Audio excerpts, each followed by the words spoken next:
Amém. Hoje eu quero continuar, mas para refrescar a memória, eu quero dar uma recapitulada rápida para entrar na continuação dela. Amém, irmão? Quantos querem ouvir a continuação? Diga amém. Amém.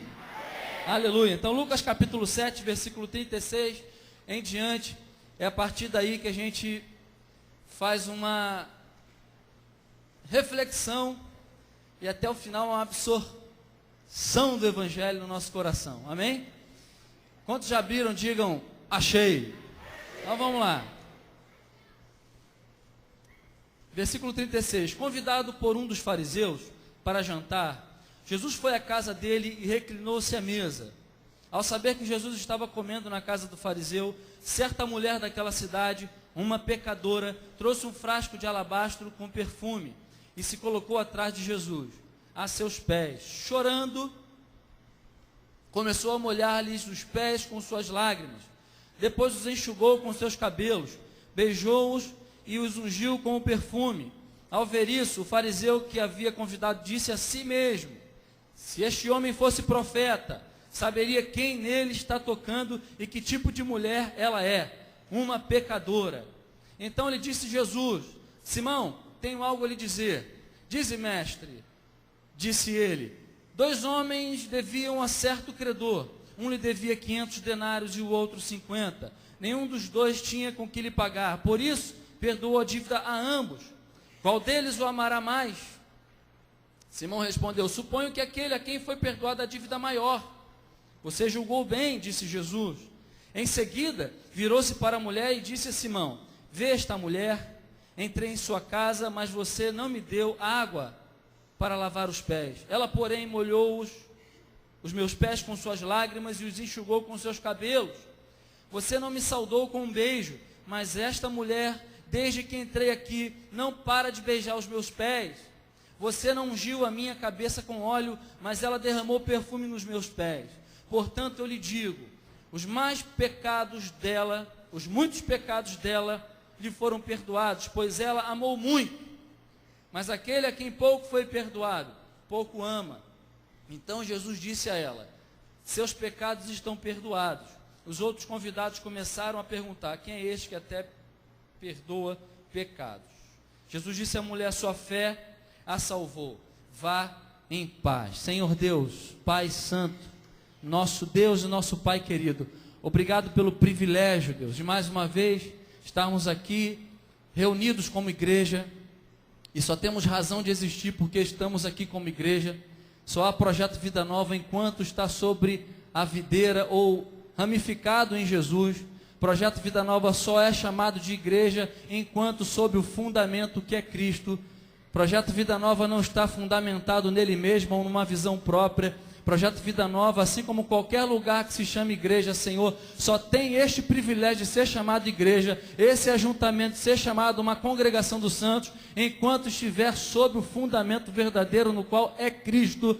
E obrigado por esse privilégio, Deus, de estarmos aqui ouvindo mais uma vez a sua voz, ó Deus, refletindo mais um pouco e aprendendo mais um pouco do Evangelho da salvação, do Evangelho da paz.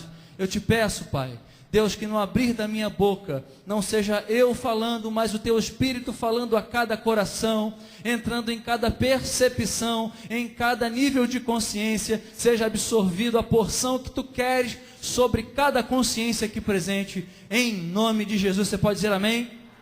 Glória a Deus, amém. Então, título dessa mensagem: as relações interpessoais, a partir da graça em mim, ou a mim, revelada.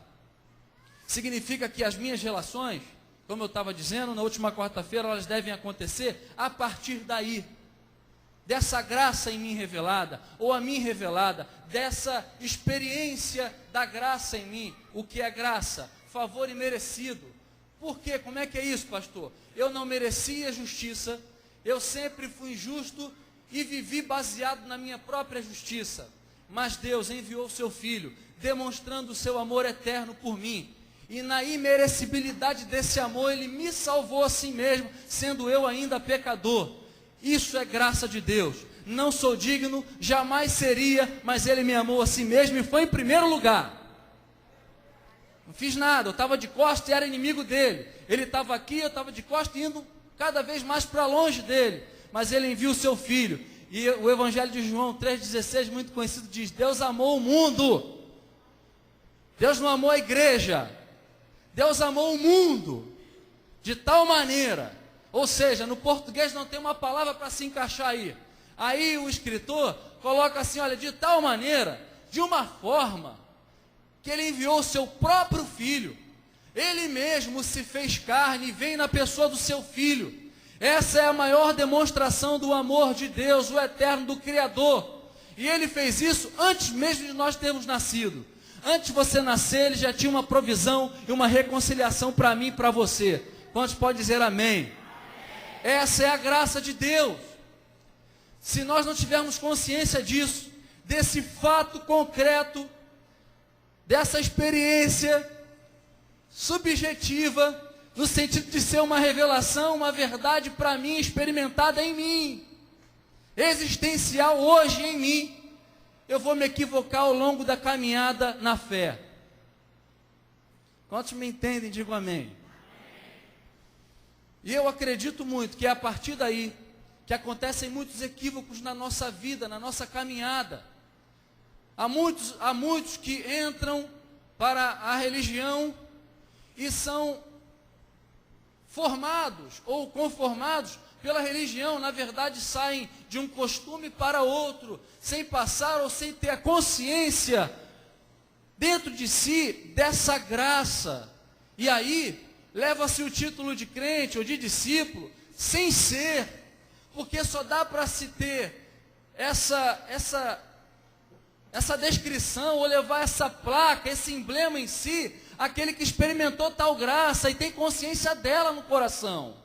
Fora isso, não há justiça advinda dos sacrifícios, não há justiça advinda dos teus atos próprios de justiça, não há justiça advinda das ofertas ou dos dízimos, não há justiça advinda de qualquer coisa que seja motivado no meu próprio senso de justiça humana. Porque esse caminho é da religião, que se diz cristã, mas não tem a sua base em Cristo, porque ela parte dessa experiência da graça na qual há uma consciência de que Ele é Senhor. E Ele me amou primeiro. E se Ele me amou primeiro, meu irmão, é uma experiência já suficiente para eu já começar a olhar as pessoas de forma diferente. Aqui, a gente vê uma experiência de dois ambientes. Uma é na casa da religião. Jesus é convidado para a casa da religião, para a casa de um fariseu. E eu fiquei pensando que o ser humano, na sua essência, na sua natureza, ele é um ser por si só preconceituoso. Todo ser humano é preconceituoso. Quer ver só? Já viu só a capacidade que a gente tem de só na primeira olhada não ir com a cara de alguém? Quantos já tiveram essa experiência? Quantos já sofreram essa experiência? Estiveram no lugar da vítima. Mas não gosta de mim? O que eu fiz? É por causa dessa natureza ruinzinha nossa. Nós somos preconceituosos de natureza. Sabe onde isso é agravado? Sabe onde isso é aumentado? Na religião. O ser humano já é preconceituoso. Quando ele conhece ou se adequa a uma religião, é alimentado por esse sistema religioso e não entende o evangelho da graça, ele fica ainda mais preconceituoso. E era o caso do fariseu. Líder, divisas, mestre do povo, mas preconceituoso. Mas no mesmo lugar, o Filho de Deus, que é a maquete do reino, que é o modelo de como o reino da graça e do amor do Pai se defronta ou se dirige ou vai para os enfrentamentos da vida com as pessoas.